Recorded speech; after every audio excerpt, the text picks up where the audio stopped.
வீட்டில் 9 கிரகங்கள் எப்படி செயல்படுகின்றன? உங்க ஜாதகத்தோட தொடர்புடையதாக இருப்பதாக பார்ப்போம். வீடியோவை ஸ்கிப் பண்ணாம பாருங்க. இப்போ உதாரணத்திற்கு இது ஈஸ்ட், கிழக்குக்கு உண்டானவர் சூரிய பகவான். அப்ப வடகிழக்கு மூலை, நார்த் ஈஸ்ட் கார்னர், வடகிழக்கு மூலைக்கு உண்டானவர் குரு பகவான். அப்புறம் சவுத் ஈஸ்ட் அக்னி மூலைக்கு உண்டானவர் சுக்கிர பகவான். பாருங்க, ஒரே நேர்கோட்டில் இருக்காங்க. இந்த குருவனுடைய வீட்டில் தான் சுக்கிரன் உச்சம் பெறுகின்றார். இந்த குருவானவர் உச்சம் பெறும் வீடு சந்திரனுடைய வீடு. வாயு மூலைக்குண்டானவர் சந்திரன்.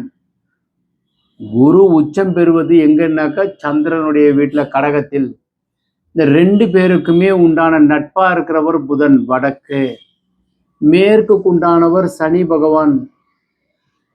எப்போவே பாருங்க, கிழக்குக்கு நேர் எதிர்புறத்துல மேற்கு சனி, 2 பேருக்குமே பகை, பொல்லா பகை. அதனால ஆப்போசிட்ல இருக்காங்க.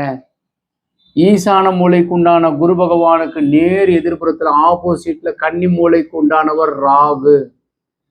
சேரவே சேராது. வடக்குக்கு உண்டான புதன் பார்த்தோம்னாக்கா ஆப்போசிட் சைட்ல செவ்வாய். சேராது, தனித்தனியா இருப்பாங்க. அக்னி மூலைக்கு உண்டானவர் சுக்கிரன். இப்போ இதுல ஒரே ஒரு இடத்துல நமக்கு ஒரு கிரகம் மாத்திரம் விட்டு போயிருச்சு. இதுதான் தொட்டியத்து வீடுன்னு சொல்றது. நடுவுல இருக்கிறது கேது. பிராணசக்தி உள்ளே வர்றதற்கு உண்டான அமைப்பு. உதாரணத்திற்கு உங்க ஜாதகத்துல சூரியன் உச்சம் பெற்றிருக்கிறார், கிழக்கு வாசல் வச்சுக்கோங்க. சனி பகவான் அதிகாரம் பெற்றிருக்கிறார், நல்ல நிலையில இருக்கார், மேற்கு வாசல் வச்சுக்கலாம். ஸோ வரைபடம் அமைக்கிறப்போ இடம் வாங்குறப்போ இந்த கிரகத்தை நீங்கள் மனதில் கொண்டு வரைபடம் அமைக்கிறதோ இல்லை இடம் வாங்குறதோ சிறப்பு. நீங்க ஒரு இடம் வாங்க போறீங்க, வீடு கட்டுற போறீங்கன்னா இது அடியேன் பார்த்து செயல்படுகின்றேன். தேவைப்படுபவர்கள் கீழே இருக்கிற நம்பர் கான்டாக்ட் பண்ணுங்க. வணக்கம்.